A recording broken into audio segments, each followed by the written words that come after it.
Okay, so good afternoon to the rest of you. Okay, so Madhuji had a question about basically just to go back to the analogy of dream to explain the Chittamatra philosophy, right? So Chittamatra, okay, so I'll just repeat. Okay, starting from Vaibhashika, we're doing the Buddhist tenet system. Starting from what we did in Vaibhashika, Sautantrika, now we're doing Chittamatra school. So Vaibhashika, if you go back to the two truths, according to Vaibhashika, they only talk about phenomena, right? They say any phenomena upon dismantling into its parts, if it ceases to exist, then it's a conventional truth.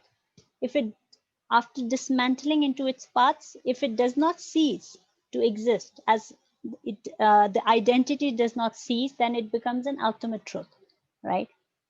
And then coming to Sautantrika school, so Tantrika talks about conventional truth is all that is coming from the mind, which is mentally imputed. Those are conventional truth, according to South Tantrika school. And those phenomena which from its own side, they sustain the analysis of wisdom.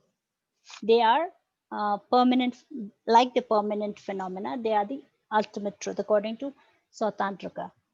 So what I was sharing earlier is, okay, so basically Sautantrika school is the first school which talks about something coming from the mind, right? So for them, conventional truth is all that is imputed by the mind.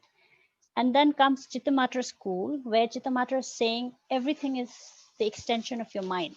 There's no externality, right? So all of us right now, we feel that, okay, my mind and let's say this notebook, this book, which is external to my mind, this is not my mind, this is something outside my mind. So as long as there's some duality, right, as long as there are two things, the mind, the subject and the object, there's a distance between these two, that means there's some externality. So as long as there's externality, we are ignorant, according to Chittamatra school.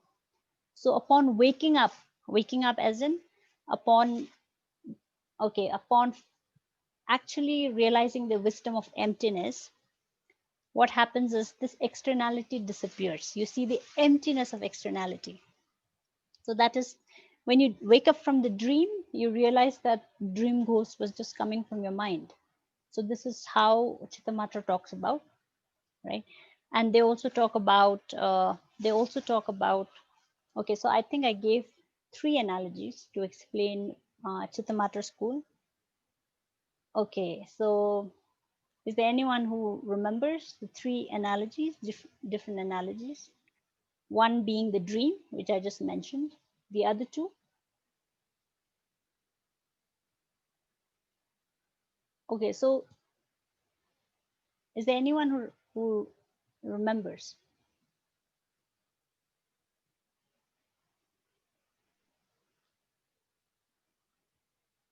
Okay, okay, what about the mirror? Mirror and the image in the mirror.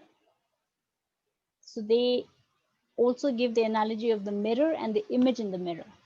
So the mirror and the image in the mirror, there's no distance between these two, right? They're like together. So the mirror is always there. The image can keep changing. You can have different images. So Chittamatra school is saying that the mind is like the mirror, and all these experiences that we have, it's like the image in the mirror. This is one way of explaining the Chittamatra philosophy. And then they also talk about the Alya Vigyan. Okay, I'm going to come to Alya Vigyan. Okay, so Madhuji, does Yes, it does it explain your question? yes, ma'am, it does. Thank you. Okay. Thank you, ma'am. Okay, so before I go on to the class, Ma'am. the next topics, others, do you have any questions?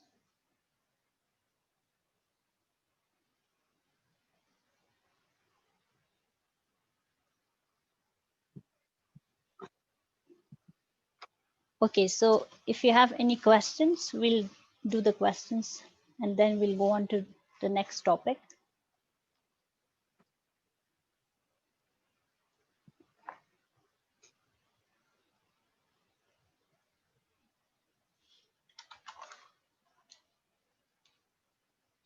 Good morning, Beatrice. Good morning. Sorry I'm late. No problem. We Good haven't morning, started the dear. class yet. Okay. Okay, so any questions before we proceed?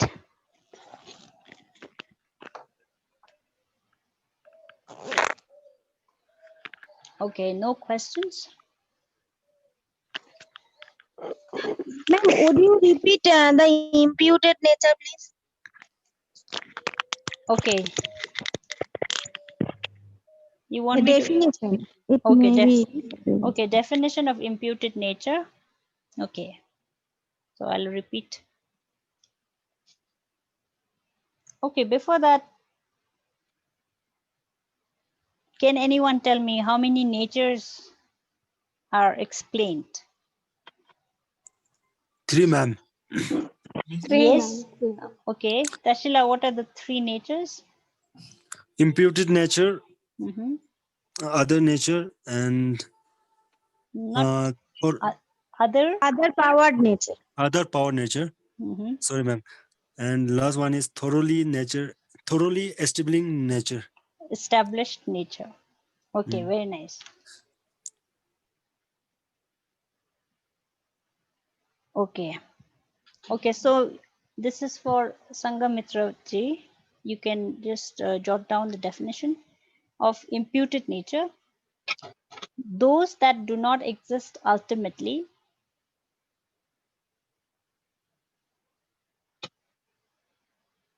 those that do not exist ultimately, but exist for conceptual minds. Okay, thank you, ma'am. Okay, so have you all understood what are these three natures? Because if you haven't understood these three natures, then if I go further explaining the two truths according to this school, then it may not make sense to you.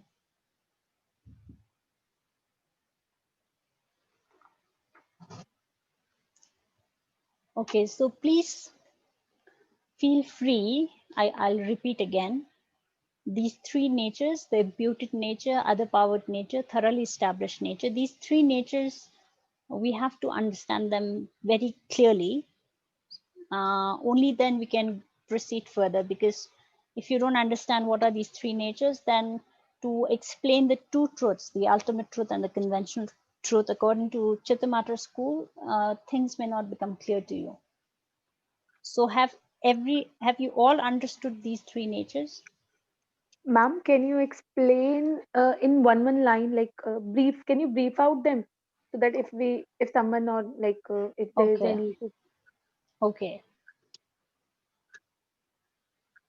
okay. So let me ask you all, just for a revision.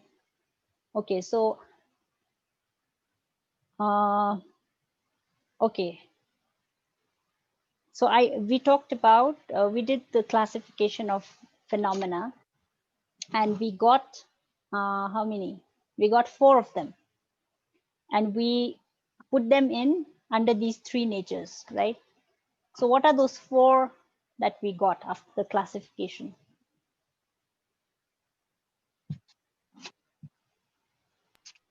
Ma'am, non-existence, Mm-hmm. impermanent, Sorry, impermanent, impermanent phenomena. Yeah, impermanent. Yes. ultimate reality or emptiness, Mm-hmm. and permanent phenomena other than ultimate reality. Very nice. So after the classification, we got these 4. Okay, let me just repeat. How did we get these 4? We classified phenomena into 2, existent and non-existent, right? Existent and non-existent. All phenomena in the universe can be divided into existent and non-existent. Existent is, okay, so the definition I gave for existence or existent is that which is posited by a valid mind. Anything which is posited by a valid mind is an existent. is existent, right? And that which cannot be posited by a valid mind is non-existent. For example, a sky flower. A sky flower is a non-existent thing. Not okay. So basically, we can't use thing or phenomena after non-existent. It's just non-existent, right? And existence we divide it into two, right? Okay, so existence is divided into what? Anybody? Ma'am, Permanent? Yes. Permanent and impermanent phenomena. So if anything that exists is either permanent or they're impermanent, right? Okay, so permanent phenomena again can be divided into two. So ultimate reality or emptiness is a permanent phenomena that we need to keep in mind. It's very important. So ultimate reality is one, which is a permanent phenomena, and all other permanent phenomena other than ultimate reality, right? So after all that division, we get these four. Now, those which are not further divided, how many are left? Non-existent, Impermanent. impermanent, ultimate reality or emptiness, And emptiness and all other phenomena other than ultimate reality. permanent phenomena other than ultimate reality. So we get these four on one side, and then we have the three natures on the other side. Three natures. So basically, all phenomena in the universe, according to Chittamatra school, they are put under these three natures, right? So under imputed nature, what did we put? Anybody? Anybody who haven't answered so far? Okay, so under imputed nature, what are those things that we put? What are the phenomena? Sanghamitraji, let's ask another person who's not answered yet. Ma'am, non-existent permanent phenomena other than ultimate reality. Very nice. So under imputed nature, we put non-existent and permanent phenomena other than ultimate reality. So why imputed nature? What is imputed nature? So imputed, okay, so imputed means that is which is coming from the mind, right? So I asked you, okay, so imagine a blue flower in my right hand. So you're imputing a imaginary blue flower in my right hand. So your mind is imputing it. There's no substance there, right? So that is imputed nature. So anything which is coming from the mind. So what non-existent? Okay, so sky flower, the example that I gave, sky flower, which is non-existent. So that is imputed by the mind, right? And permanent phenomena other than emptiness, like, so what is a permanent phenomena other than emptiness? Absence of a flower in my hand. So that absence of a flower is a permanent phenomena. Why? Because it does not undergo change. So permanent phenomena are those phenomena which does not undergo change, right? So it does not act. So absence of a flower is a phenomena, but it does not have a substance to undergo change. Therefore, it becomes a permanent phenomena other than ultimate reality. Okay, so under imputed nature, we have non-existent and permanent phenomena other than emptiness.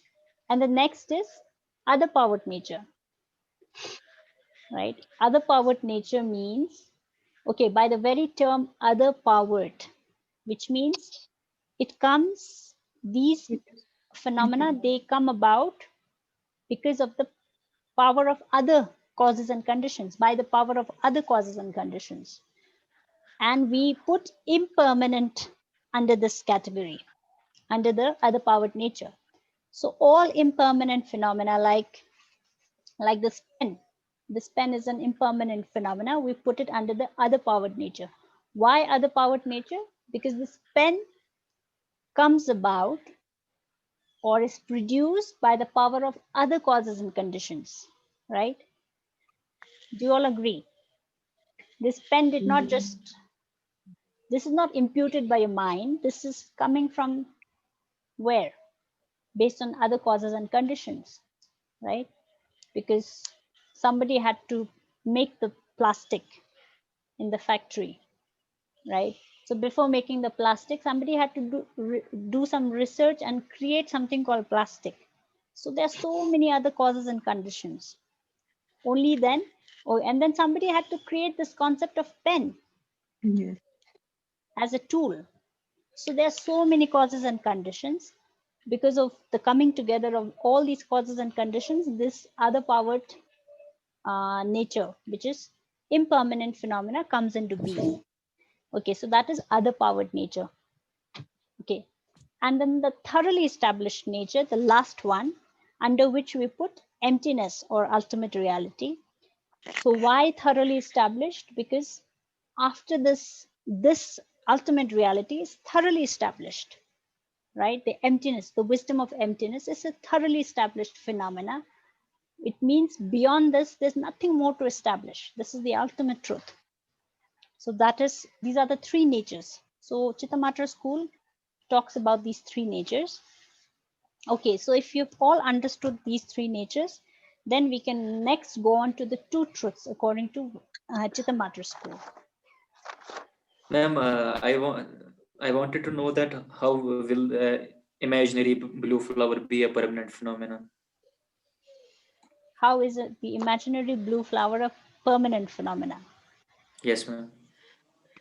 Okay, so what is a permanent phenomena, Majid? First, we need to understand what is a permanent phenomena. Which does not undergo change. Yes. So this imaginary blue flower, does it have a substance? No. Yeah, so it does not have a substance to undergo change, right? It cannot undergo change because it does not have substance. Therefore, it becomes a permanent phenomena. Okay. Okay, so Majid, I know why you're confused. So let's say, okay, absence of pen in my hand. Okay, now this is very important. Some of you may have this question, right? Okay, so I'll throw more like a debate. Okay, so let's say is there absence of pen? Let's say this blue pen, absence of blue pen in my hand? Yes? Yes, ma'am. Yes, ma'am. There is absence of blue pen in my hand. Now what Yes, happens? Presence. Now what happened to the absence of blue pen in my hand? Still there. ceased. It can be another absence of blue pen in No, the no, I'm hand talking about also. this blue pen. Okay. Okay, so please follow this. This is important because I know like Majid is asking this question. Why, how is this Yes. permanent phenomena not under like a permanent, Ma'am, sorry, when you sorry, ma'am, excuse me, when you Yes. place the real pen in your hand, and that is a substance that might go change because now you have a substance present in your hand. So that is the difference. Would that be the answer, ma'am? Okay, so my question is, okay, so please, okay, I'll repeat the question now. Yeah. Is there absence of, okay, we're talking about this blue pen. Right. Is there Right. absence of blue pen in my hand? Right. Yes, ma'am. Yes. Right. Okay. Yeah. Now you don't have anything. Yeah. Yeah. So absence of blue pen is there in my hand. Right? Right. Yes, yes, ma'am. Okay. Is there anyone who Right. says no?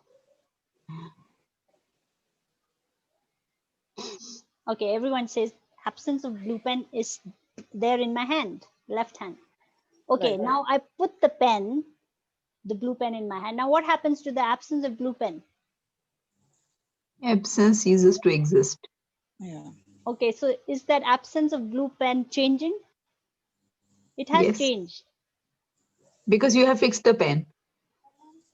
Okay. So it has undergone change. Yes. Right. Right. No, I don't think so. Okay. Why? So this was for Majid, and then Majid is okay disagreeing. How? Ma'am, nothing is happening to the absence of the blue pen. Okay, then you've got the answer. I thought you were confused because of this. Because some people may think that upon, okay, so when I say absence of blue pen, I put the blue pen and the absence is gone. So there is a change happening to the absence of blue pen. Some people misunderstand this. Actually, there is no change happening to the absence of blue pen, because absence of blue pen does not have any substance to undergo change. Therefore, it is a permanent phenomena. Okay, Right? I get it now. Yes. Okay, Yes. so Ma'am, I did not get it. okay, so why I gave this, because a lot of people think that if I put the blue pen, that Yes. in the absence of blue pen, there's a change happening there. This is Yes, ma'am, because absence became presence now. There is a presence of blue pen.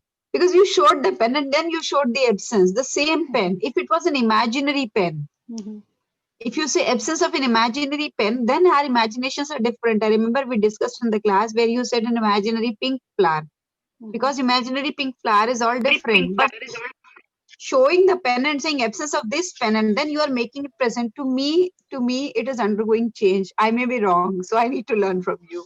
Okay, so this is the reason why I gave this example, because many people will think that there is some change happening to the absence of blue pen after I put the blue pen in the hand. So in reality, okay, that absence of blue pen in my hand, it ceases to exist at that moment when I put the blue pen in my hand. But something ceasing to exist does not mean there's a change happening. Oh, okay. There's a difference, Okay. right? Concept of absence is gone, you mean? But it Yes, is not changing the. it's not changing. There's nothing to Yeah, change there. correct. Change means it should have, okay, so we have to go back to first seal, with the seal. What is the Okay. first seal? Anybody? Some things of impermanent nature. Yes, what is the first seal? All composite things are of impermanent nature. Okay, all composite things are impermanent. First Yes. seal. So they're all composite things. Composite things means those things which have parts, which are composed of parts, right? So only those things which are composed of parts are impermanent. Impermanent means this change, right? So this absence of blue pen in my left hand, it does not have parts to undergo change. Therefore, it Yes. is a permanent phenomena. Yes. Okay. Thank Okay. you. Have you all understood? Majid, clear? Yes. Okay. Yes. Okay, so I think in the last class also we did a lot of exercise. I asked you all to give examples of permanent phenomena other than emptiness. So these concepts, if it's clear in your mind, then we can go on to the two truths according to the school. Okay, Chittamatra school. All right.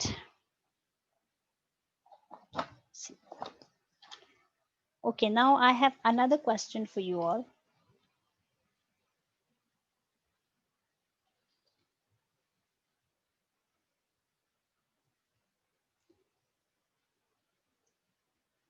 Okay, so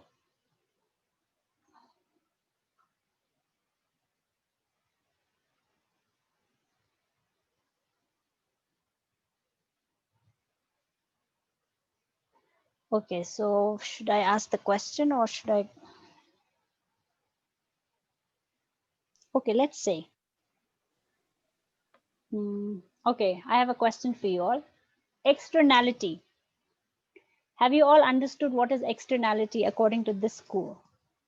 And given the dream analogy, I hope everyone understands this concept of externality. So we are talking in terms of the Chittamatra school.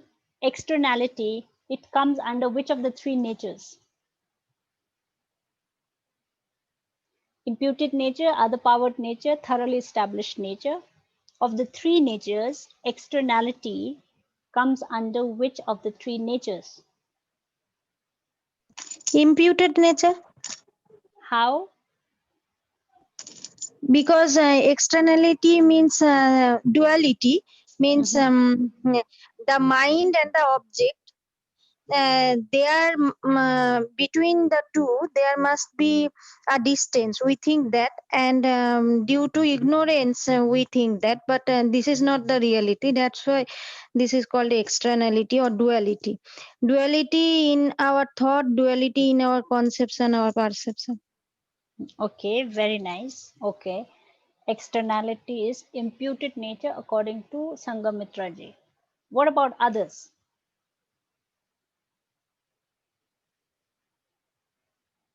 Okay, so each one of you will give me an answer. Okay, whatever you think. Okay, first we need to know what is externality.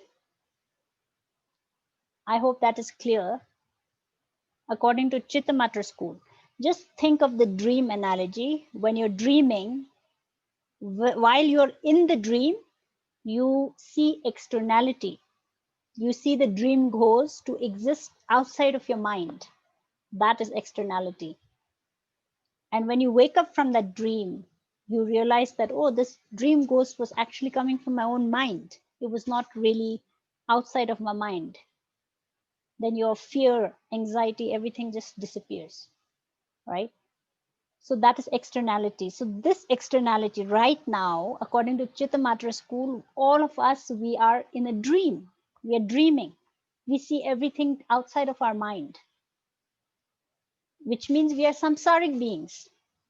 Okay, so according to Chittamatra school, all those who are still in samsara, still suffering, is because of this ignorance of seeing things to exist externally, outside your mind, right?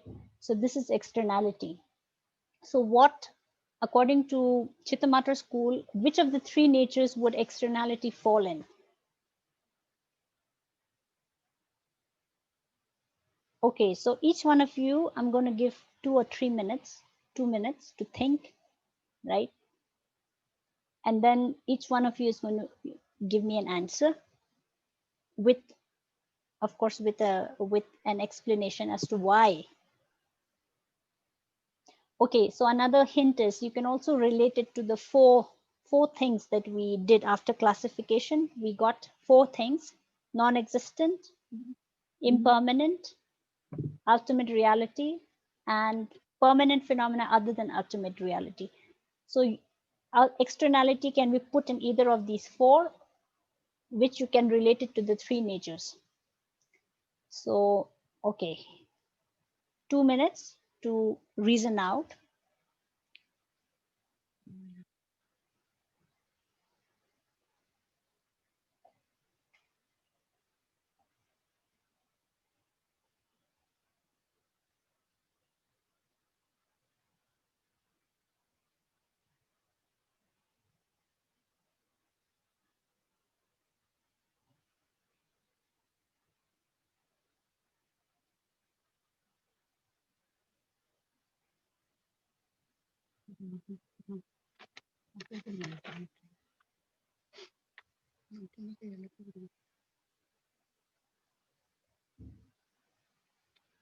Okay, 1 more minute left.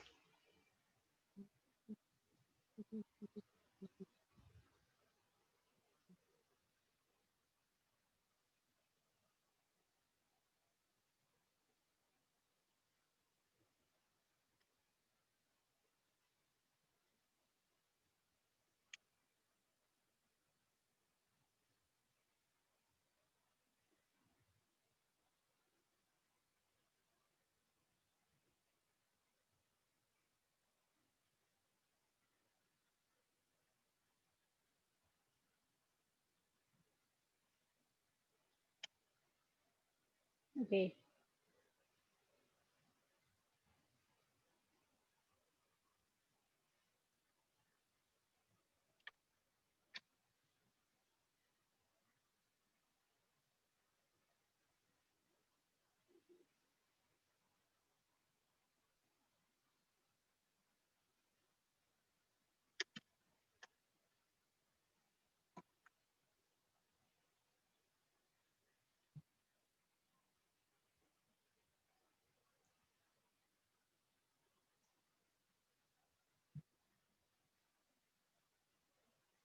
Okay.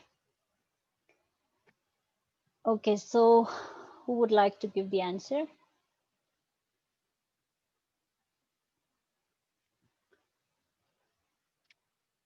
Yes, answer need not be correct.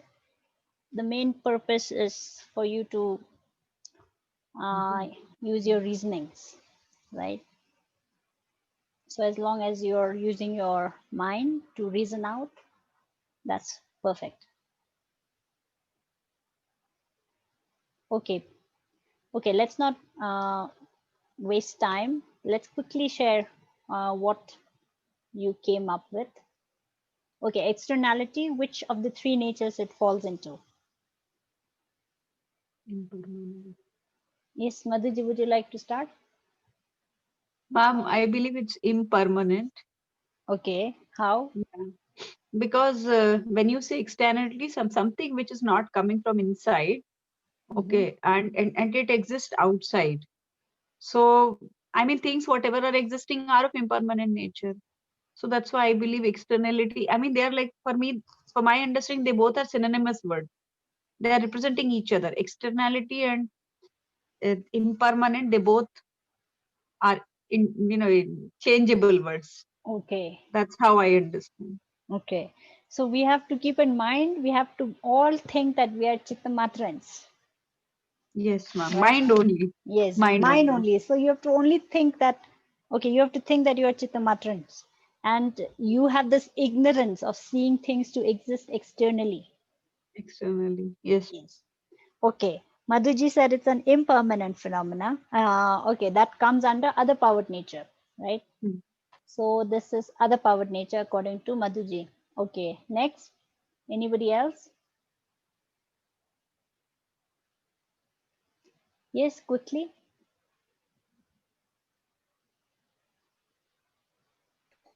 I think that is an imputed nature because it's coming from the mind. The externality further. If I'm a Chitta Mantra, all that happens outside is coming from the mind. Okay, so under imputed nature, there are two, right? Yes. So you may also see which of the two they fall into. The permanent phenomenon other than emptiness. Okay, so Because I don't, yeah, I think. okay, Because it is, well, can be non-existent also because it's a dream, but okay. So I don't know. which is your answer? I don't know. Okay, Because okay, okay. No problem. Imputed nature according to Beatrice. Okay, Majid. Ma'am, I think because the very Chittamatrans, the very tenet they hold is that externality, they do not accept externality, so they believe that externality is non-existent, which implies it will be imputed. If it one does it, it is of course imputed of imputed nature. Okay, so it's a non-existent. Yes, ma'am. So therefore, it is Yep. imputed nature. Okay, okay. Majid says it's imputed nature and it's non-existent. Okay, Rizanamula. Yes, ma'am. It is imputed Mm-hmm. and it's the permanent phenomena. Okay, so Beatrice and Rizanamula on the same page. Imputed nature, but permanent phenomena. Padma Landula. Yeah. I also think imputed nature, ma'am. Okay, so within imputed there are two. I think non-existent. Okay, why non-existent? It is like based on something which doesn't connect to the reality. That's why I think it is non-existent.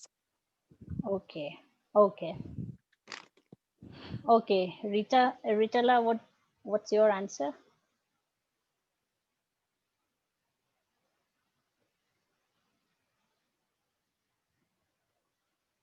Okay, Rita, are you there?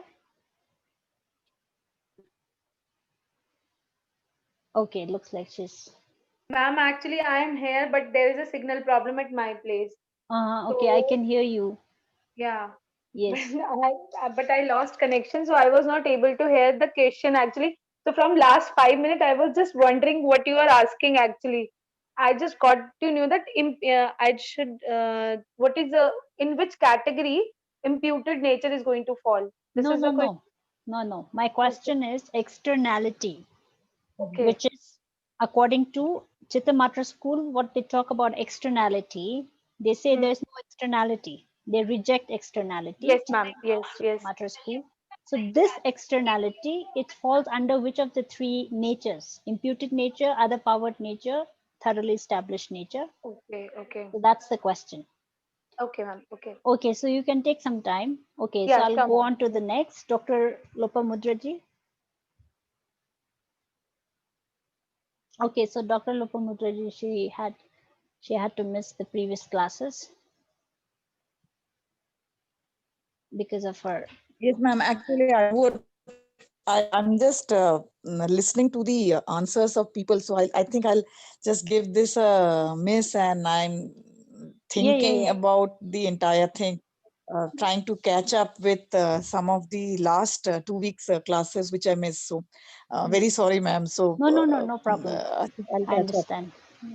Okay, Yeah, so I mean, listening to the answers and trying to correlate your mhm. question. So I think maybe next class I'll pick it up from there. No I'll be slightly problem. better pleased. No problem, Lopamudraji. I understand. Thank you, ma'am. Thank you, ma'am. No Thank you, ma'am. problem. Okay, Norzumla. Ma'am, I think it'll, if I was a Chitra Matran tenant holder, Mhm. I would go for the concept of impermanent, is other powered nature. Because what I felt was, if it's like how we externality as dream, or illusion of dream, then it is thing power of, I think, other conditions. Dream is usually if you are a highly anxious kind of person, or I think it's always affected with what we concept we have throughout the day. So it is always like affected by the conditions around. So I think it will be under the other powered nature. Okay. Okay, Norzumla said. Norzumla and Madhuji are in one group. Okay, impermanent or other powered nature, according to Norzumla. Okay, Rizin.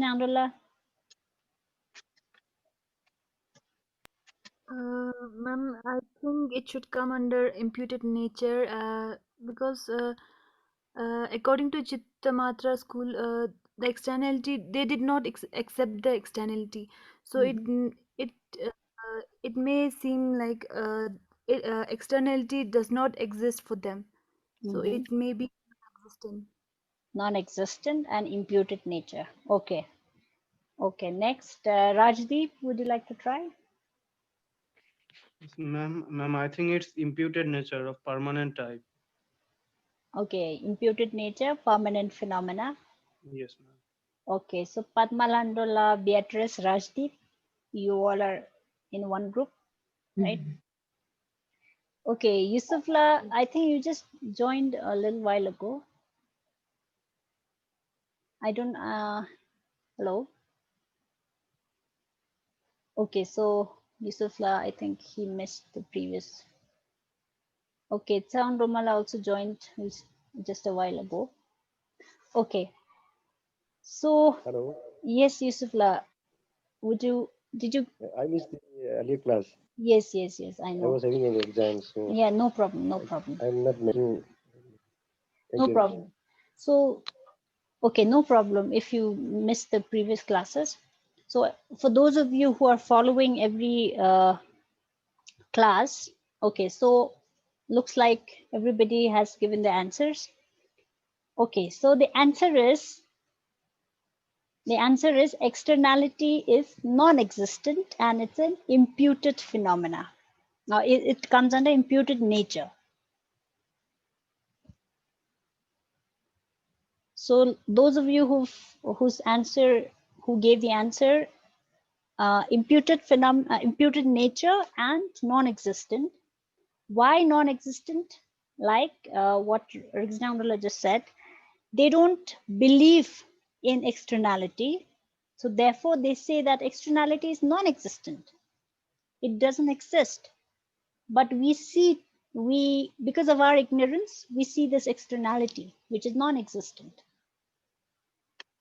Something which is not there.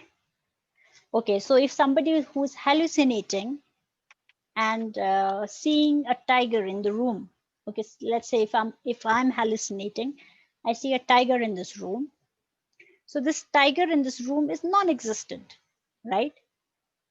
But I'm seeing it because I'm hallucinating. So basically right now, everything, okay.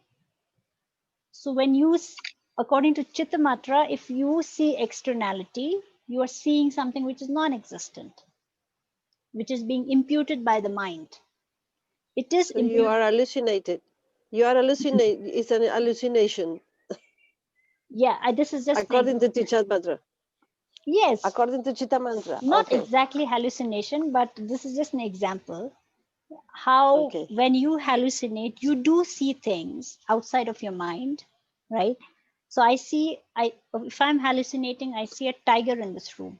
So I do see, my mind is imputing a tiger in this room, but this tiger actually is non-existent. In the same way, externality, according to Chittamatra school, is non-existent, but is imputed by the mind. Okay. Okay, as long as you remember this, that externality is an imputed nature. This we need to keep in mind to understand the ultimate reality according to Chittamatra school. Okay, now what I'd like you all to do is, I'd like you all to write a formula. It's more like a formula. Okay, so you can note it down. This is very important. You can mark it as a note, important note. So this is the ultimate reality according to Chittamatra school. So you can just, okay. Other powered nature, you can note it down and then I'll explain. Other powered nature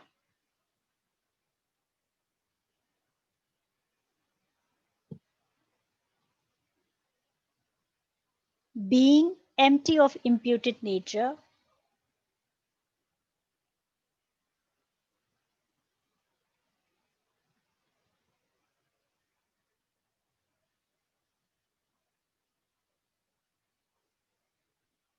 is thoroughly established nature. Okay, I'll repeat. Other powered nature being empty of imputed nature is thoroughly established nature.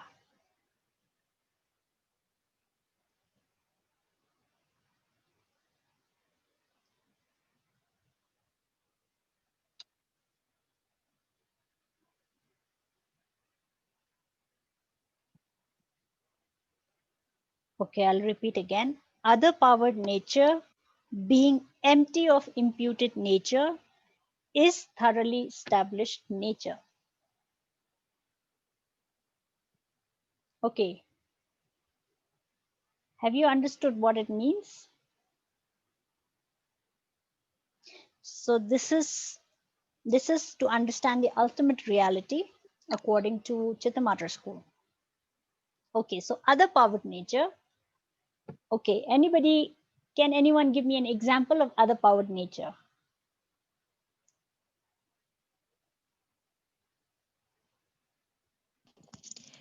This meeting, virtual meeting.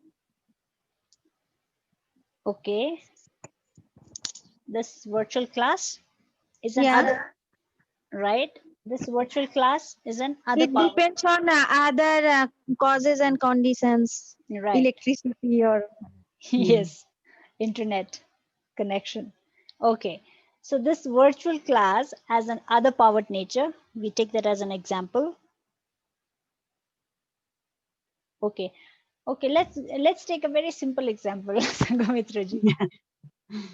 Okay, let's say a flower. Okay, let's say a A flower pen. or A pen. pen. Okay, let's say pen. I don't have a flower, so I can show a pen. Mm. Okay, this pen, which is an other powered nature, being empty of imputed nature. Okay, here imputed nature is externality that we discussed a while ago.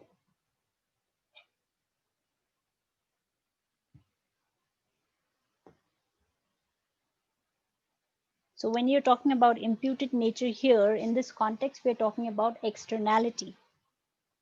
Other powered nature being empty of imputed nature. Other powered nature is this pen, right? This pen being empty of externality is the thoroughly established nature. Thoroughly established nature is the ultimate reality or emptiness. Did you all get it? So I'll repeat. This pen being empty of externality is the ultimate reality according to Chittamatra school. Ma'am, can you please once again repeat, please? Yes, sure, I'll do that. No problem. Okay, so other powered nature being empty of imputed nature is thoroughly established nature. So this is a statement to explain the ultimate reality according to Chittamatra school. So we did the two truths, ultimate truth and conventional truth, according to all the schools. We've been doing that. So according to Chittamatra school, this is the ultimate reality according to ultimate truth according to Chittamatra school. So other powered nature is this pen, right? This pen is an other powered nature because it is an impermanent phenomena, being empty of externality. According to Chittamatra, the philosophy, this pen is actually empty of externality. It's coming from your mind. There's no external pen, right? So that is the ultimate reality, ultimate truth according to Chittamatra school. Ma'am, but I disagree. How? Ma'am, the pen is existing. And then we are saying it is coming out of from our mind, and we are calling it's an imputed phenomena. I mean the pen is existing, right? The pen is existing, but it's empty of externality. It's being imputed by the mind. There's no external pen. Like we can see that all of these three natures are coming sort of together. Yes, sort of. Because pen as such impermanent, but you say no externality, so imputed also. Then you say thoroughly established emptiness also. Yeah. Yeah, so there's a interconnectedness of these three natures. So any other powered nature or any impermanent phenomena is empty of externality according to Chittamatra school, right? When anything, any other powered, any impermanent phenomena being empty of externality is the ultimate truth according to Chittamatra school. This we need to keep in mind. Okay, going back to dream, the dream object, right? Let's say the dream ghost. Okay, let's imagine we're all dreaming, right? And the dream ghost is chasing you on me. It's chasing us, right? So this dream ghost is there, right? In the dream, this dream ghost is an external phenomena outside your mind. So this dream ghost being empty of externality means when after you wake up, you realize that it's empty of externality. Then that becomes the ultimate truth. Emptiness of externality, according to Chittamatra school. That is the wisdom, ultimate truth, wisdom of emptiness. Ma'am, can we have a Sanskrit meaning for externality? Sanskrit term for externality. Or we can get it in the next class, no hurry. Then I'll remember well. I will have to look for it. We'll do it in the next class, Yeah. ma'am. No problem. Okay. Okay. So have you all understood ultimate truth according to Chittamatra school? So basically, what you are saying, in other words, is that any phenomena or phenomena, think that is impermanent because it's of other power nature, is coming from the mind. Any phenomena is coming from the mind because that is empty of externality. That is the ultimate reality. So any phenomena which is impermanent, coming from the mind, not externality, is the ultimate reality. Yes. Basically, in other words, is the same that all these words that you are saying. Other power nature is impermanent phenomena, are impermanent. Yes. Impermanent. You say, yeah. Mm-hmm. Being empty of externality instead of imputed nature is the ultimate reality instead of thoroughly established nature. Okay, so if I change the words, I can say any impermanent phenomena which is empty of externality is the ultimate reality. Yes. Okay. Okay. Thank you. Okay. Have you all understood the ultimate truth according to Chittamatra school? So this is the ultimate truth according to. Okay, basically just remember the dream analogy. While just imagine in your dream, okay, when you are dreaming, we all dream. We know how our dream experiences are. So in the dream, if a dream ghost is chasing you, you really feel that this dream ghost exists outside your mind. There's a duality in the dream, right? So, but when you wake up from the dream, this duality vanishes. What you realize is actually it was the mind imputing this dream ghost. So, this is the being empty of externality, right? So, this ghost in the dream, being empty of externality, is the ultimate truth. So, that why is ultimate truth important? Because ultimate truth is the ultimate wisdom that will take you out of samsara. So, according to Chittamatra school, all those beings who are suffering in samsara, they believe in something external to their mind. They believe in duality. So, when they wake up, when can they wake up? Wake up as in when can they eradicate this ignorance? Only when they apply the wisdom of ultimate truth, which is the wisdom of emptiness. But this wisdom of emptiness is the emptiness of externality. This is the wisdom they imply, the Chittamatra school, right? So upon applying this wisdom, this ignorance is gone, then you are out of samsara. So this is the ultimate truth according to Chittamatra school. What happened to everyone? Any doubts? Yes, Yes. please. How the dream ghost is impermanent, ma'am? How is the dream ghost impermanent? Yes. Okay, you tell me. If you are dreaming, don't think about the dream ghost after waking up. You have to think about the dream ghost when you're in the dream. For example, imagine you're in the dream, you're dreaming. When you're dreaming, Okay. and if the dream ghost is chasing you, will you run or not? Run in the dream. In dream. Yes. In dream we will run, na ma'am. We will run, of course. Yes. So, Rizanamula, will you run or will you say that how is this dream ghost impermanent? Yes, Rizanamula, this is a very serious question. You have to think. Yes, ma'am.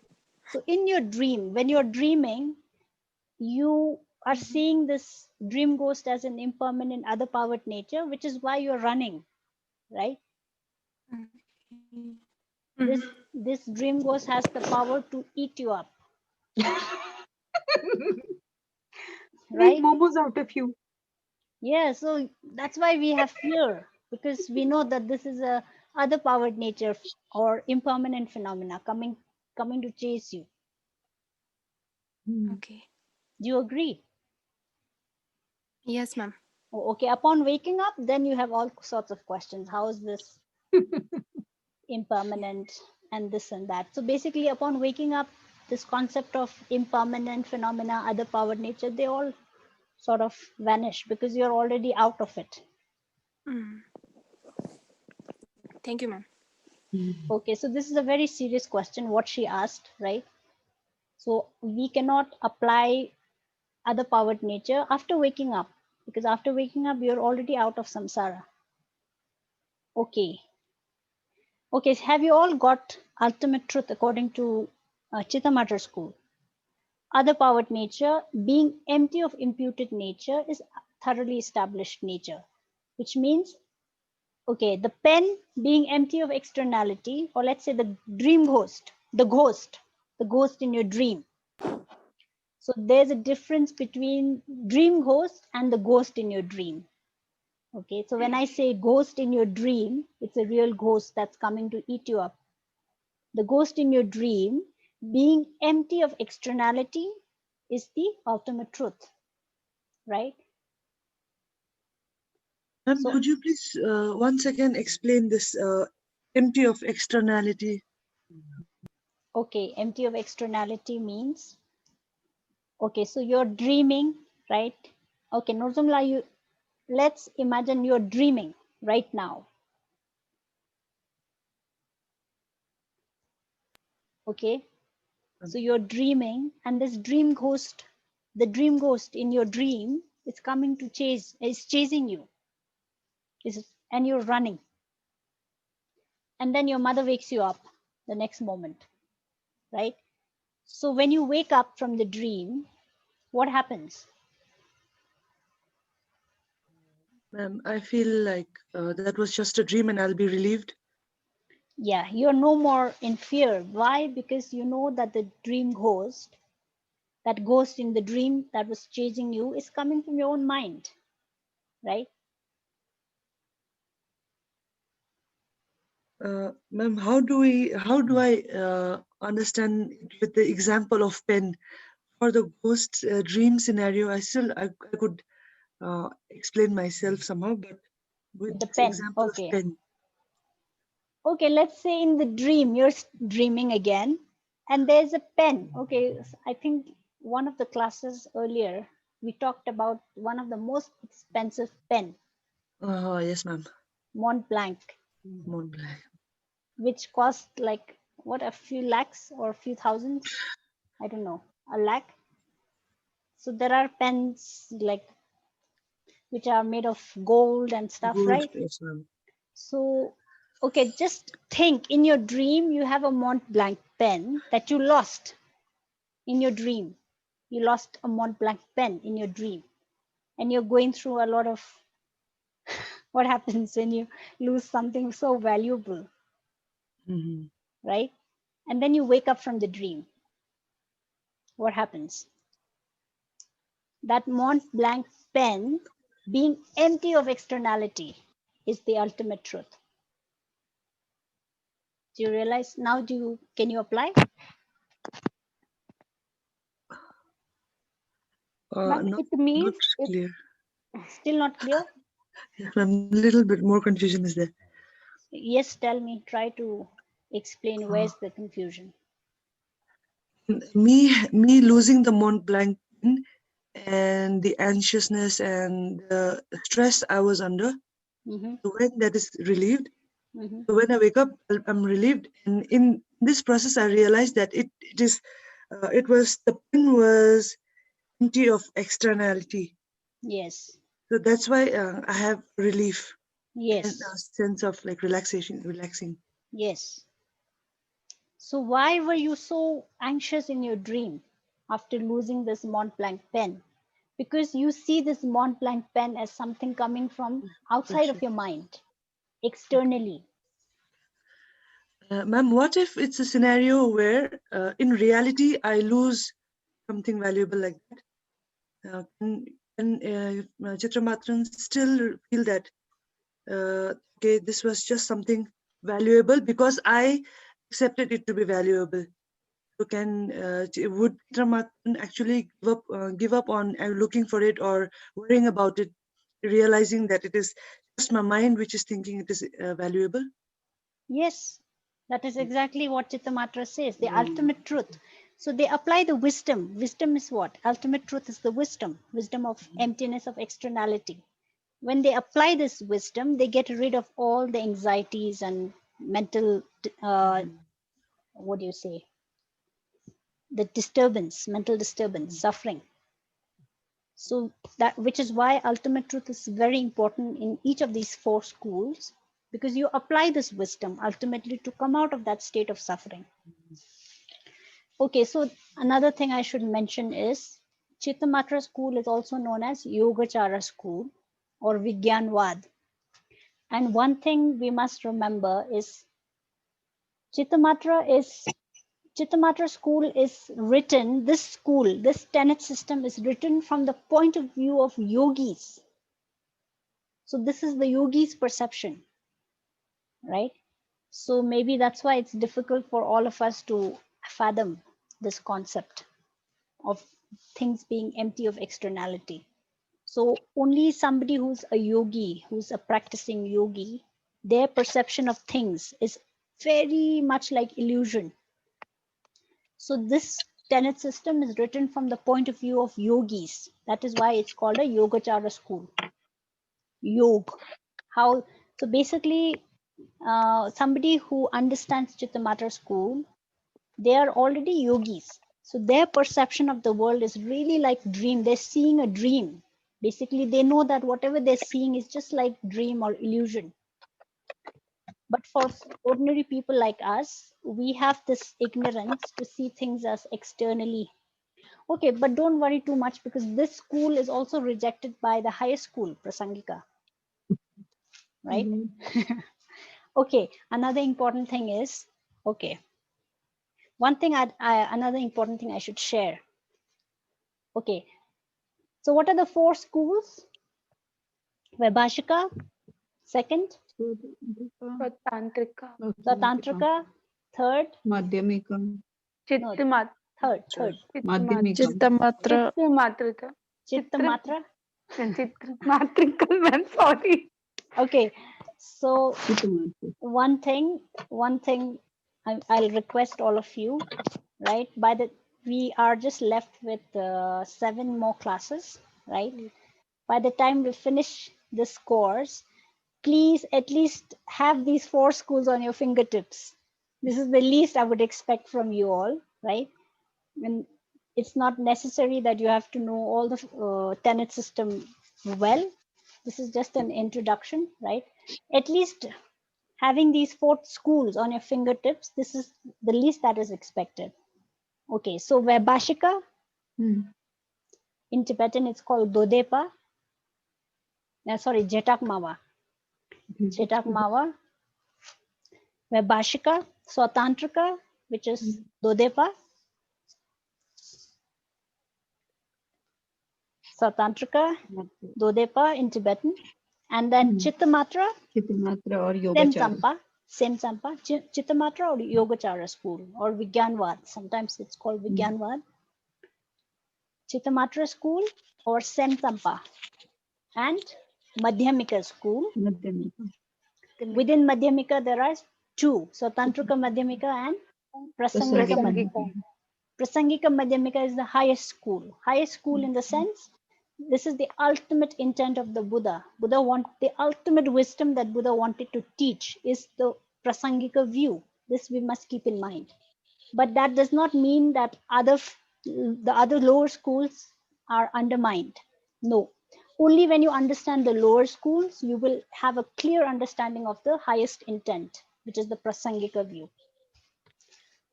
Okay, so we have these 4 schools, right? Okay, now we have to keep in mind the first 2 schools, Vaibhashika and Swatantrika, they are called the lower tenets, lower schools. These 2 schools, they only talk about objectivity.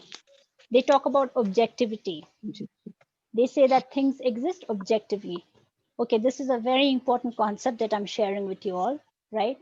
After you, okay, from Chittamatra onwards, Chittamatra, Swatantrika Madhyamika, Prasangika Madhyamika, these three schools, the higher schools, they talk about things existing subjectively, right? The lower schools, the Vaibhashika and Swatantrika, they talk about things existing objectively. And Chittamatra, Swatantrika Madhyamika, and Prasangika Madhyamika, they talk about things existing subjectively. So this is the difference between the lower schools and the higher schools. Okay. Okay, now all these three schools, Chittamatra, Swatantrika Madhyamika, and Prasangika Madhyamika, these three schools, they say things exist subjectively, right? They all agree that things exist subjectively, means coming from the mind.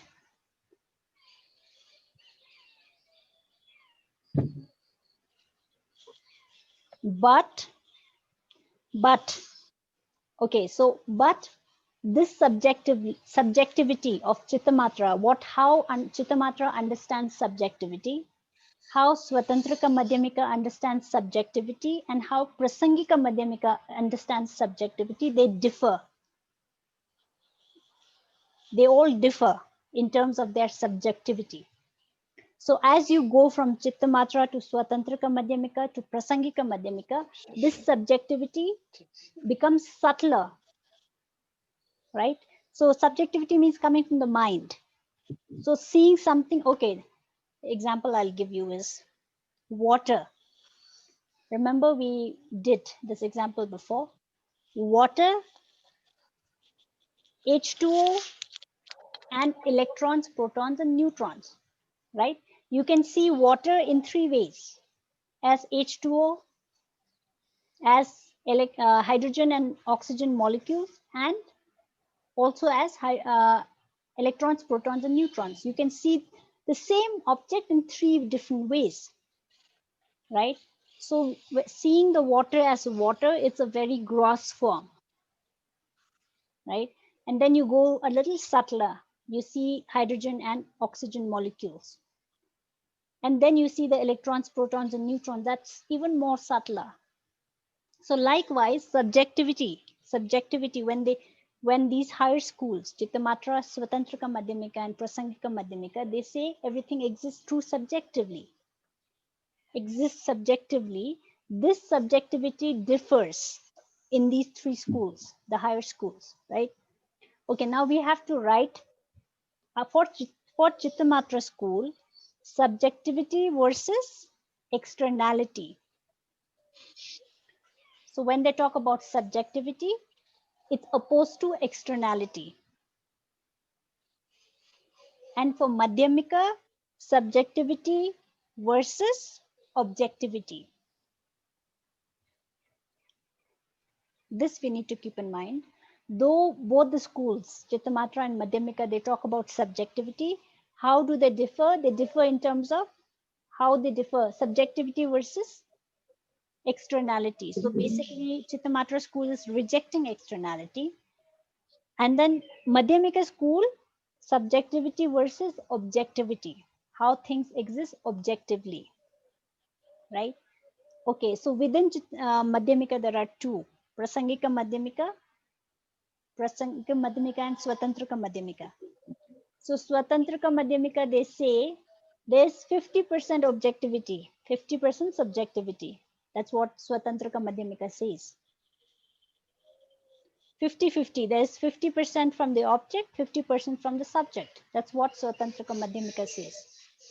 Prasangika Madhyamikas, they say everything exists from the mind. There's completely mentally imputed. Things are completely from the subject side, nothing from the object. They reject 100% objectivity. This is something very important.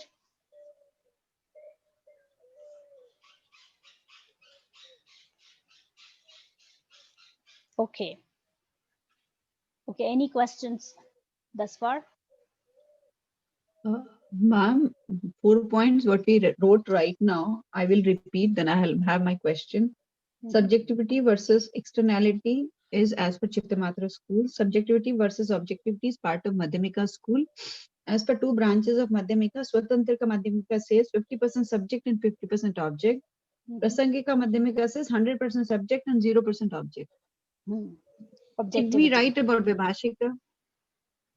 Vaibhashika and Swatantrika school, these lower schools, they talk about objectivity. They don't talk about subject. Only Swatantrika, why only in terms of understanding conventional truth, they talk about imputation. They only talk about mental imputation. They don't talk about. Did we write 0% object for Vibhashika also? No, for Vaibhashika, things exist objectively. There is objective existence. 100% object. Yes. No subject. No subjectivity. Only when you touch Chittamatra, they talk about subjectivity. Thank you, ma'am. Okay, any clarifications until what we have done now?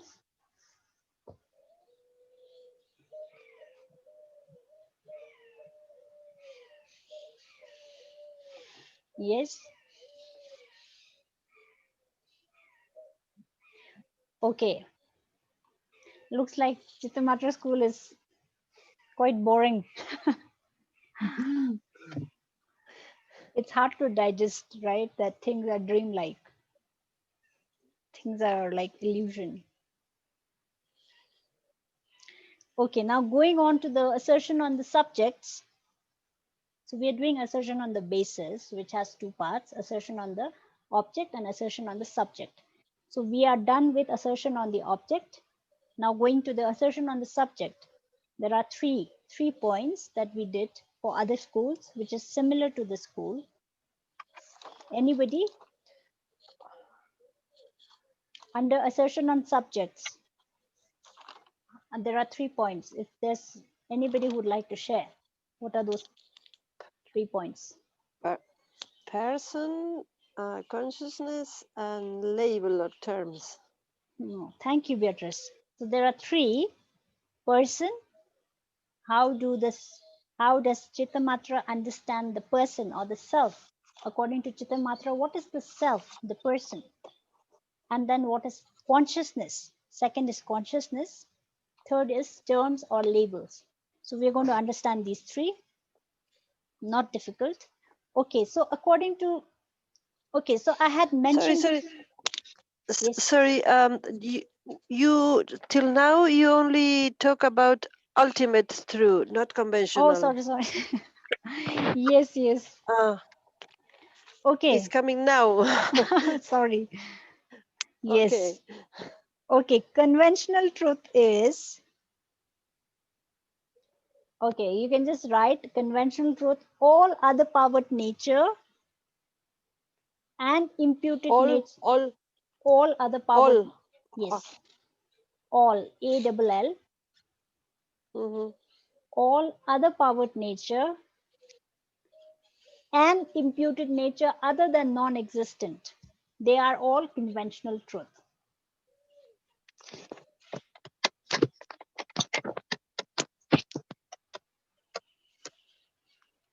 Okay, so all other powered nature and imputed nature other than non-existent.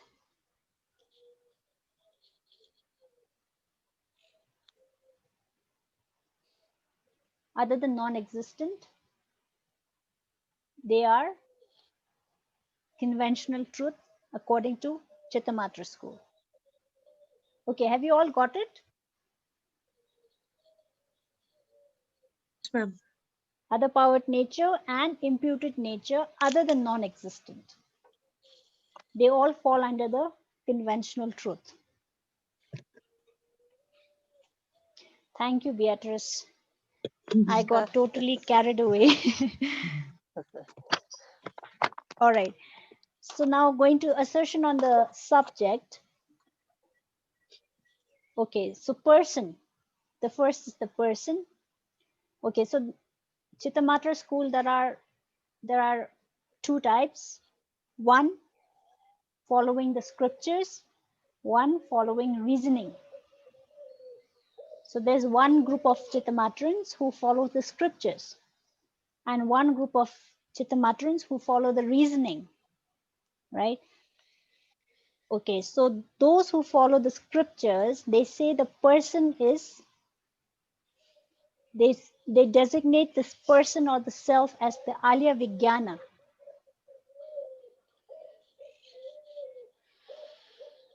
Alya Vijnan, in the last class we did, Alya Vijnan is the storehouse of consciousness.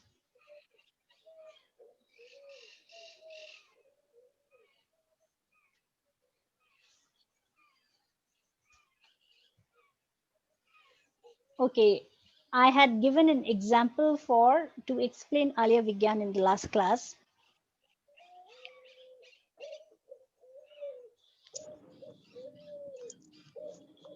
Okay, is there anyone who remembers? The ocean and the waves of ocean. Okay, not the waves of ocean, only the ocean. Okay, so the ocean is like the repository consciousness, right? Where all, okay, let's say we have taken, according to Buddhism, we believe in the concept of rebirth. So there's constant, as long as you're in samsara, you are taking birth constantly and you're dying. Birth, aging, sickness, death. Again, after death, again, birth, aging, sickness, death. So it goes on and on and on as long as you're in samsara, right? So this is what the Buddha has taught. So as long as you're in samsara, there's constant birth and death and birth and death. So while you take birth in any form, what you do is we do certain karmas that leaves karmic imprints. So all these are deposited in this ocean like Alya Vijnan, repository consciousness.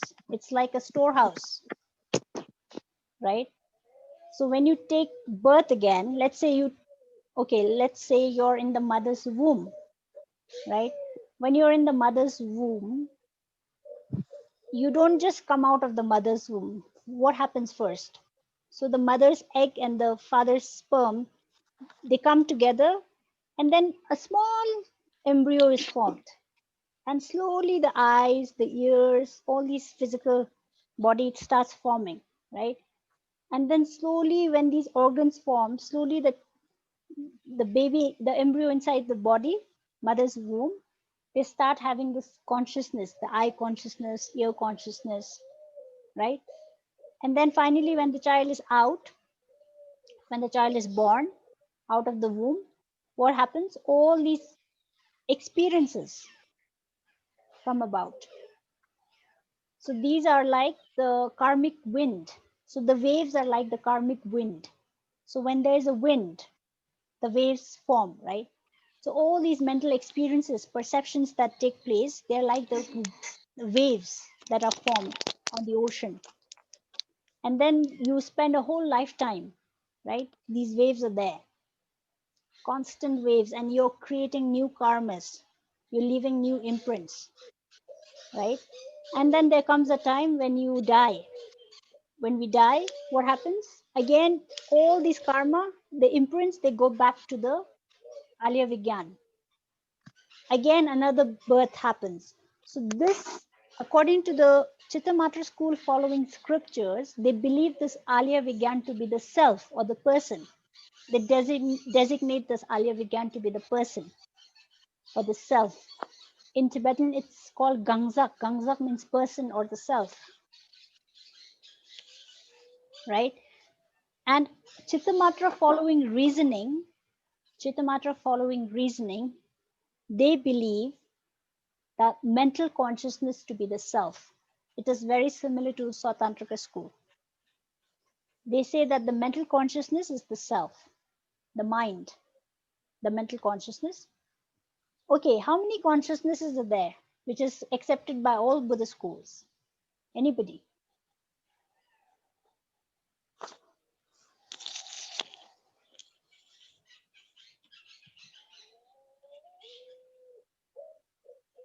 Okay, looks like everyone is sleeping. Are you Ma'am, all there? is that 51 mental factors? No, not mental factors. Okay, Not okay. mental factors. Consciousness. How many types of Conscious. consciousnesses are there? Which is accepted by all schools?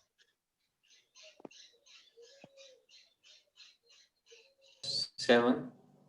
7. Yes, ma'am. You're talking about the sevenfold divisions of the mind? Yes, ma'am. Okay, mind is one thing. Mind is one thing. Consciousnesses. Okay. Nikishispa, Naishispa. Sense, eye consciousness. Nikishispa, Naishispa, ear consciousness. Yes. Sense consciousness. Okay, 5 sense consciousnesses. Yeah, Migishispa, Naishispa, Snaishispa. Eye, ear, nose, tongue, Nose, body. tongue, and mental. Okay, so these are the 5. Consciousness. Okay, 5 sensory consciousnesses. Consciousness, yeah. Plus, yes, ma'am. Plus 1 mental consciousness. There are 6 consciousnesses. 6 consciousness. Okay, this we have to remember. 5 sensory consciousnesses plus the 6th, which is the mental consciousness. This is accepted by all Buddhist schools, right? 5 sensory consciousnesses plus 6th, which is the mental consciousness, is accepted by all Buddhist schools. And Majid, what you said about the 7 divisions of the mind, those are different in the sense these divisions are done to understand the mind, the mental consciousness, the mind in general. Remember, okay, so this is to understand the mind. We say that we are made up of the mind and the body, right? So to understand this mind, what is this mind exactly? Then we go on to the divisions. 7. Okay, so 7 divisions of the mind is why they are given these 7 divisions is more like in terms of the activity of the mind to understand reality, more in terms of the application, right, Majid? Not as a division of, yes. We also term them like doubting consciousness, correctly assuming consciousness, wrong consciousness. Okay, so when you say doubting consciousness, what is this consciousness doing? Doubting something, right? So there's a function. So these 7 divisions of the mind is given more in terms of the function, how the mind functions to understand reality. More in terms of their function, okay, not in terms of the nature. So when you talk about the nature of the mind, then we have to go into the mind and mental factors. The mind has 6 root afflictions, 20 secondary afflictions, 11 virtuous minds, mental factors, right? So more in terms of the nature, and more 7 divisions are more in terms of the functions, how the mind is functioning to understand the truth, the reality of the object. So these things we have to understand. Okay, so these 6 consciousnesses, 5 sensory consciousness plus 6, which is mental, these 6 consciousnesses are accepted by all Buddhist schools.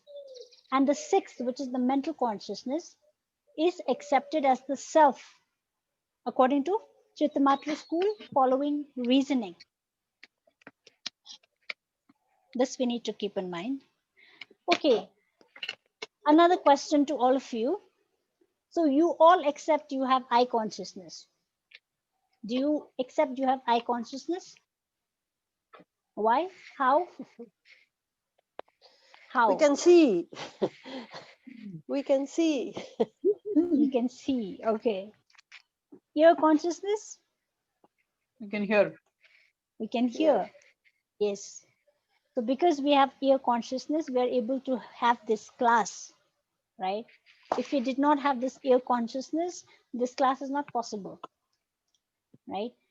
Okay, so likewise, we have these 5 consciousnesses: eye, ear, nose, the smell, the tongue, In fact, what I heard from some of my friends who had coronavirus, who caught this virus, some of them they have reported saying they have lost their smelling and the taste, the smell and the taste. They've lost that sense, right? Yes, So ma'am. it's very challenging actually to not have the smell and the taste. Very dangerous sometimes, especially the smell. So these senses are basically the doors, right? The doors with which we interact with the world, the five doors. And which the sixth, which is the mental. Okay, so we all know we have these five sensory consciousnesses because, okay, touch, if you're feeling cold, like in Ladakh, it's very cold these days, right? It's snowing and very cold. So because you know you're feeling cold, you look for the heater. You go close to the heater. So these are all, you're aware of it. It's very empirical, very obvious, right? But how do you know you have the mental consciousness? Anybody? Okay, so this is another question to all of you. Do you all accept you have mental consciousness or the mind? Mental consciousness, let's not say the mind, mental consciousness. We're talking about the six consciousnesses. Okay, how do you all accept you have the mental consciousness? Yeah. Yes, ma'am. Yes, Okay, ma'am. how do you know that you have the mental consciousness? Ma'am, I think the example you gave about realizing that it is cold outside, the body or the skin, let's say, makes us realize that we are feeling cold. And our mind, or let's say our mental consciousness, telling us to go close to the heater and or get something warm for ourselves. I think that is being mentally conscious. Eating something warm for Science, dinner or something. science will reject your position. Science will say it's not, it's, there's no mind, there's the brain telling you, it's just the senses.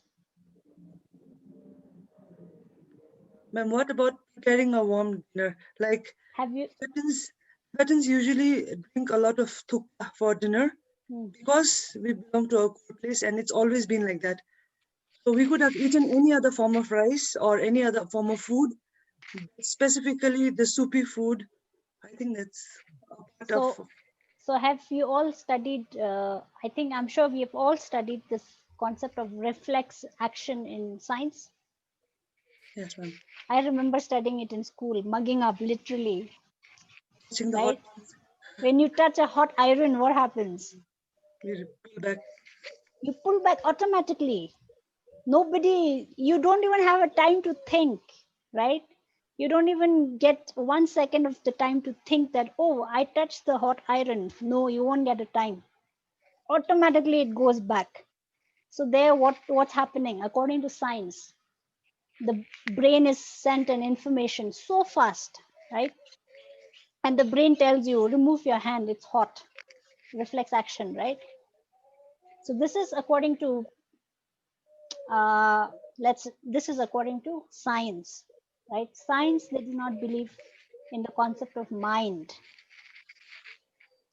These are the present situations, the present debates between philosophy and science, right? Science, they say there's no mind, everything is done by the brain, right?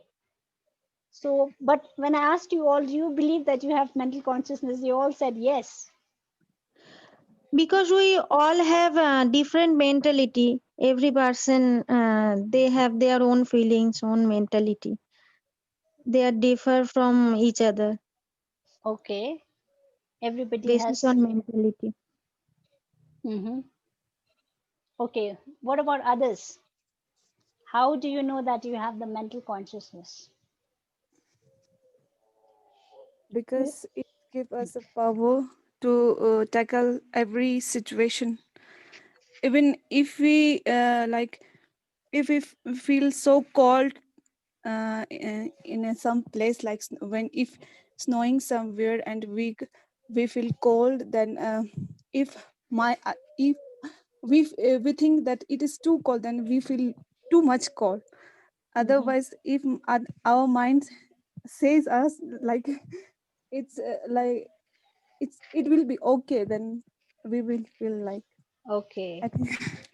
Okay, that Soundamala's answer, it reminded me of something so important which I almost forgot to share. Okay, so what Soundamala is saying, how do you know that we have mental consciousness? Is because if you're in an extremely cold place, it depends on the mind. If you think that if you keep your mind strong and say that no, it's not that cold, you can handle it, then your body also listens to your mind. Some extent, yes. To some extent, yes. But if you are in minus 45, 50 degrees, then for ordinary people, it's difficult, right? Then again, it's debatable.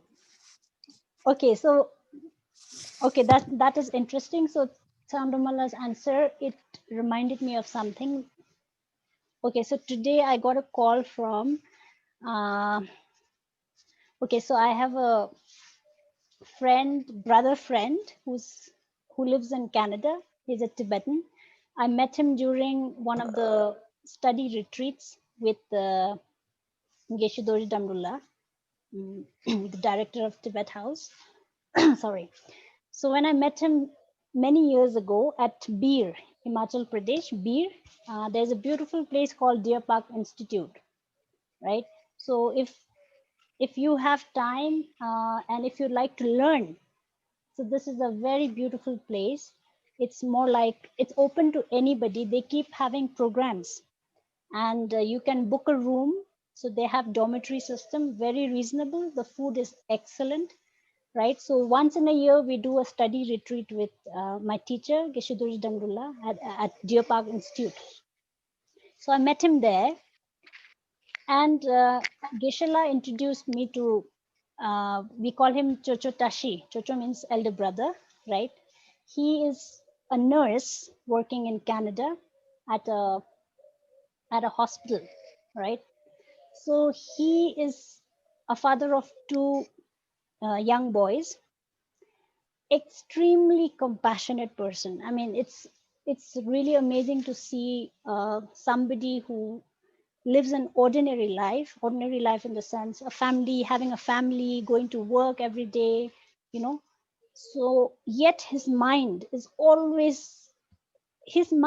completely under the sway of compassion, I would say. He's very compassionate. So what Geshe-la told me about him was, since he's in a hospital, so what happened is in the hospital, what they did, they uh, obviously in the West, there's camera everywhere, right? So they were observing each of the nurses in the hospital, how they perform their duties. So, and also they take feedbacks from the patients. So this Chuchutashi, he's extremely compassionate. So how he works, he tells everybody that we are all same. We all want happiness. We all shun suffering, right? So this is how he lives every day with this mind, seeing everyone as oneself. Extremely, for me, like extremely a great teacher, you know, somebody who's really practicing in action. So the hospital administration, they've been observing his performance, and he was awarded, he was given some award because how he takes care of the patient was exceptionally never seen before in the hospital. So much love and care. And at the moment, he's working at a nursing home. He's taking care of patients who have dementia, right? And then, so today, right before the class, he called me up, and every time he calls me up, once in a while, once in few months, it's like a teaching for me, you know. So what he told me, something so interesting, which I felt while talking to him, I felt I should share this in the class. What he said was, he was talking about the challenges he faced or the whole world is facing because of the coronavirus, right? And he said how important it is to keep our mind clean, just like we keep our hands clean, right? We're always asked to wash our hands. 10 seconds we have to rub our hands when you wash, right? So these are all physical. Outside of your mind, we have to keep the cleanliness, social distancing and stuff, all these things that we need to keep in mind. But he said, nobody really talks about how we have to take care of the mind during such times. And what he said was something so interesting. He said, if you go somewhere, if you go to a room, like let's say he's working in a nursing home, and he said, if I go with a dirty hand, if I go with a dirty hand, if I touch all these places, right, with my dirty hand, everything is going to get dirty, right? If I have the virus on my hands and if I touch, so I'm going to spread the virus. Likewise, he said, if our minds are dirty, whatever we interact with, we are going to spread the virus, right? So he said it's so important to not just clean our hands and maintain social distancing, we have to really clean our mind, right? We have to see each other as, he said, whenever I see someone, I always consider this person to be just like my own self. This person doesn't want pain. This person doesn't want any suffering, right? Just like I don't want. So he said, I try to apply this in my job, everyday life. And he's not just saying it, he just means it. So what he does is, he's somebody, one time he was in India, and this is something I heard from another friend about him, his acts of kindness. So what happened, he was in Delhi, he just came out of the metro station somewhere, and then he saw this auto rickshaw guy and 2-3 girls fighting, right, for 50 rupees. So they had some, so he was just watching them, and they wouldn't just stop. They kept on fighting just for that 50 rupees. They were saying, okay, you are charging us extra 50 rupees extra because of this. And then the driver also had his own reasonings why he was charging them extra. So Chuchutashi was just watching from a distance for a few minutes, and then he understood, okay, they're fighting over 50 rupees. So what he did is, he just barged in, he just paid 50 rupees to the auto guy, and he said, now disperse. You don't have to fight anymore, right? So he's like this. He's somebody who'll just jump into action, really. I mean, so though most of us, we talk about compassion, but really jumping into the action, using this compassion as a verb, it's quite very few people do that. And Tochutashi is one person I've met in my life who always he talks about compassion, and he really shows compassion in action. So yes, talking about the mind, how do we know that we have a mental consciousness, right? So Savandomala said that the mind has the power to tell our body that, okay, if you're feeling cold, you can, to some extent, you can control the cold because you have the power of the mind. Okay, others, how do you know you have a mental consciousness? Now, when you talk about, when you analyze, how do we know we have mental consciousness? You have to go to the object. Okay, what is the object of the I consciousness? Okay, so these are all, we have done this in a class on 18, the 18 elements, 6 sources. So it's there in the slide. There's a slide that I shared, PowerPoint slide. If you can go to the table, I have shared everything. So when you talk about the I consciousness, you have to talk about the object of the I consciousness. What is the object of the I consciousness? Object is form, right? Form. So anything which has form, that becomes the object of the I consciousness. And what is the object of the ear consciousness? Let's explore. Sound. Sound, right? Sound becomes the object of the ear consciousness. Remember subject, object, what we interact with. So the ear consciousness, they interact with the sound. right? And the tongue consciousness is the taste, right? Taste is gustatory is what we interact with. And then this nose consciousness, what is the object? Smell, olfactory, right? Inhale, sorry, gustatory is smell. Okay, I'm confused. Olfactory smell. Olfactory Smell. Okay, gustatory is Gustatory is taste. taste. Okay, taste. And then touch, tactility, right? The touch, which is the body consciousness, which can feel that sense, that is tactility. So we all have an object. So what is the object of the mental consciousness? Okay, anybody who remembers? Feeling. Yes. Feelings and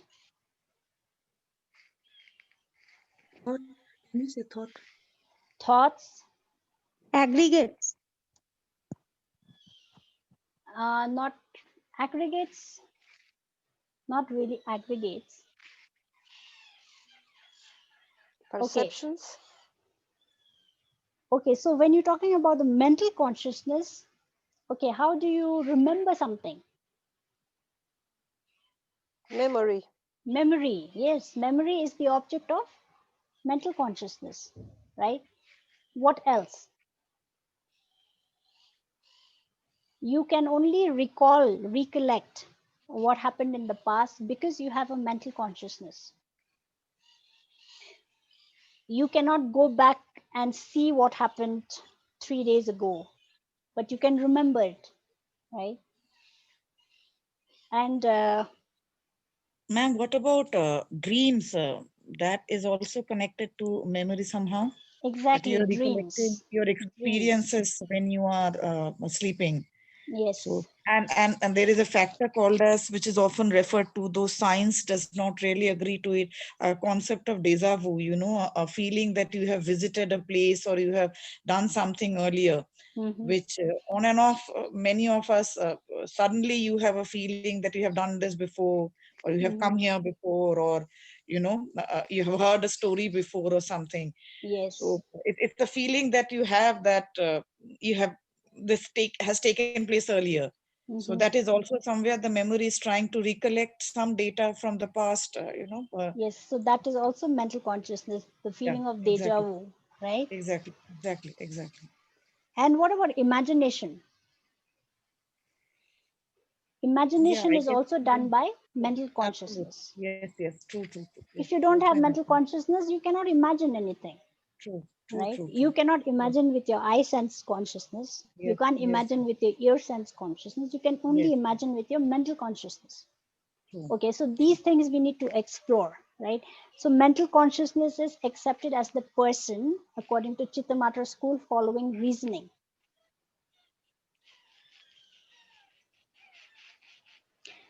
Okay, so Ma'am, I have a question. yes, Samla. According to Chittamatra, if mind is called like mental factor is like, is it called Alya Vigyan? Storehouse of The mind. Yeah. No, the person is called the Alya Vigyan, according to Chittamatra following scriptures. They say Gangzak, the person, the self, is the Alya Vigyan. Okay, so many of you have heard, we initially we did the concept of soul, right? We talk about a soul which goes from one birth, not birth, sorry. Soul is something which never dies, right? Permanent, unitary, independent soul. We talk about that. So Alya Vigyan is very similar to that. The only difference is where the soul is called permanent, Alya Vigyan is impermanent. Where the soul is called unitary, the Alya Vigyan is made of parts. It's not unitary. Where the soul is called permanent, unitary, independent. right? Soul is independent. Alaya Vigyan is not independent. It's a dependent phenomenon. But the whole concept of soul is very similar to Alaya Vigyan, where you say, I am, as a person, I am this Alaya Vigyan actually. I'm the storehouse of all the consciousnesses that I've lived so far. And pertaining to the mind, we will go on to the next. After person, we have consciousness and then terms and labels. So under consciousness, how Chittamatra understands the consciousness, we'll do that in the next class. Hopefully another class, we will try to finish Chittamatra school. We don't have much time. So can you repeat which are the objects of the mental consciousness?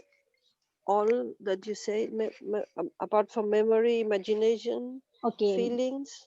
Feelings, memory, imagination, deja vu, dreams, dream objects, Thoughts? thoughts, yes, Okay. thoughts. Basically all conceptual minds. Okay. Yes. Ma'am, Yes. ma'am, perception can be a mental factor. Perception. Yes, ma'am. Okay. Mental factor in what sense? In terms of mind and mental factors? Yes, like you are saying about the like mental factors. So Mental like memories consciousness, I and think. Mental like consciousness. yes, ma'am. Okay, so Exactly. mental factors and mental consciousness, they're very different, right? Okay, mental, you mean perception, is perception a mental consciousness? Yes, ma'am. Yes, but okay, you cannot call, okay, perception, there are different perceptions.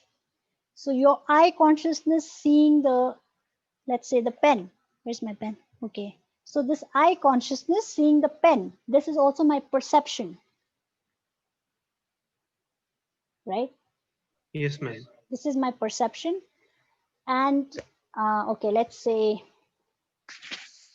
okay, me having a perception of, let's say I have never been to Mongolia, right? So I have a perception of Mongolia in my mind.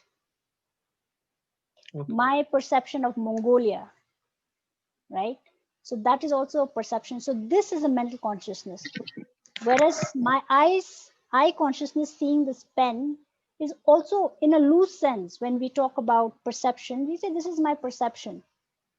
But yeah, so when I say I have a perception of Mongolia as this, and you may have a different perception of Mongolia, right? So in that way, we can talk about perception as, but perception is a very broad term. It's a very broad term. Okay. We Okay. use the word perception in our daily, day-to-day usage. This is your perception, that's my perception, right? So yes, in that way, it is a mental consciousness, how you understand. So in Chittamatra, according to Chittamatra school, I think one of the,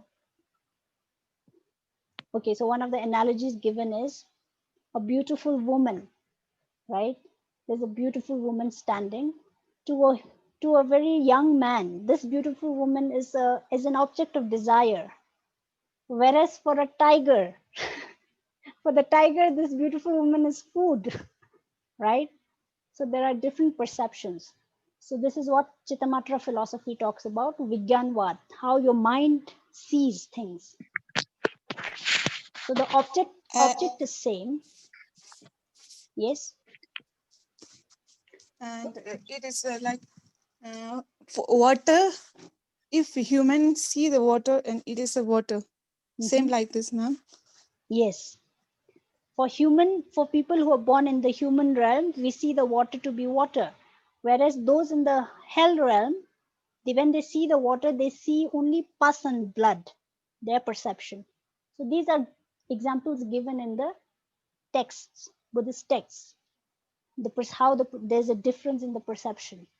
Just like this beautiful woman, For the young man, she's the object of desire, whereas for a tiger, for the animal, this same object, or the object as in the sense the person, what this consciousness is seeing, the subject and the object in that term, this is nothing but a food, right? Just a piece of flesh. So this Vigyanvad or Chittamatra philosophy talks about this, how there are different perceptions. Okay. Thank you. Okay. Okay, so we'll continue with consciousness and terms and labels. Actually, in terms and labels, there's not much. So we'll do consciousness and then we'll do assertion on the path and results. Hopefully, in the next 1 or 2 classes, we'll finish this and then we'll go on to Madhyamika philosophy. Okay. All right, so if there are no any other questions, then we can disperse. It's already half an hour. Ma'am, I have a small question. Yes. The time when you said subjectivity differs, the meaning of subjectivity differs at every school or level. So we have Not taken every school. After Chittamatra, it differs. Yes, after Chittamatra. Mm-hmm. So, ma'am, we had taken the example of water. So first we said water, seeing as water is gross level. Mm-hmm. And then after that, a combination of hydrogen and oxygen. And further on, we said somebody might have a perspective of electron, proton, and neutrons. Mm-hmm. So, ma'am, these three are Chittamatra, Swatantrika Madhyamika, and Prasangika Madhyamika. Mm-hmm. Is it this respectively? Is it respectively? These three, in the sense how, like in terms of water, that was just an example, how we go from the grossest state perception to the subtlest perception. So, ma'am, is Chittamatra the grossest form of subjectivity? Yes. Depending on these, considering Yes, these three schools, Chittamatra's subjectivity is very gross. Then Yes, ma'am. Swatantrika Madhyamika, their subjectivity is much subtler. And Prasangika Madhyamika, their subjectivity is very subtle. Yes, So ma'am. Thank you. so the This wisdom, sequence. which is, sorry? Yes, ma'am. Sorry. I wanted this sequence. Okay, okay. So pertaining to the subjectivity, the wisdom that is implied, right, that also differs in the subtlety. So the wisdom of emptiness, according to Prasangika philosophy, it's very subtle. It's the subtlest. In fact, before I end, let me just share this.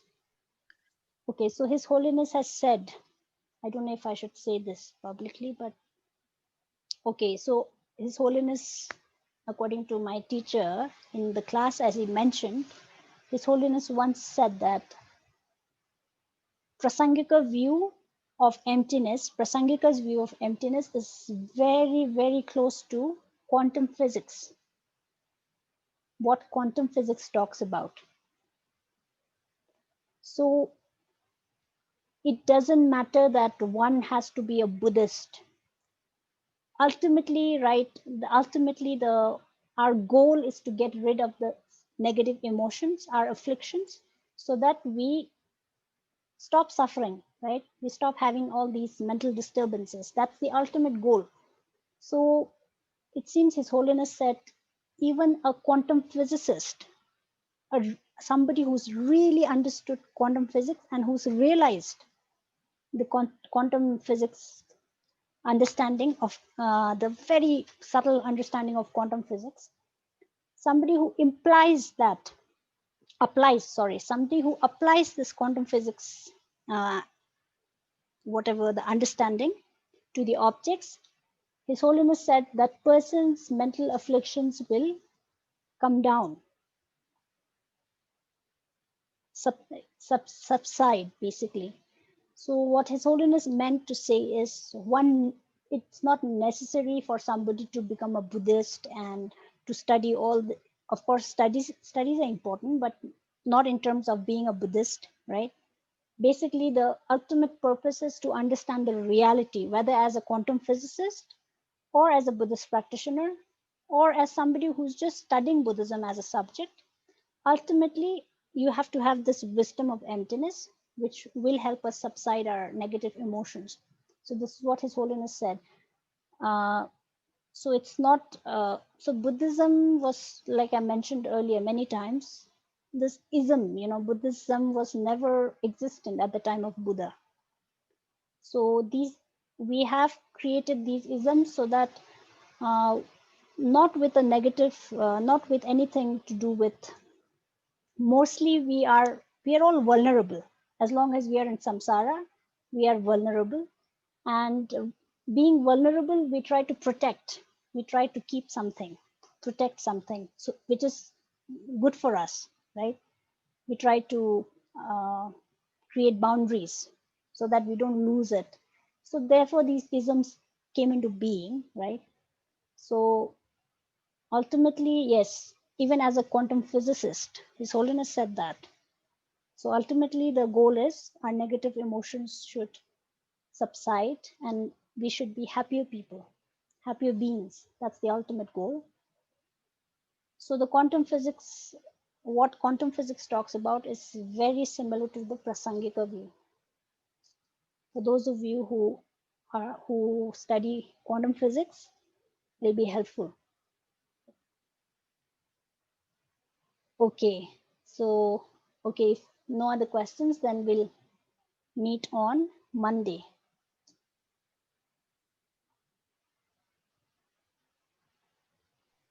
Thank you, ma'am. Thank you. Thank you, ma'am. Thank you, ma'am. Thank you, ma'am. Thank you. Thank you, Tashidele. Thank you Bye very much. bye.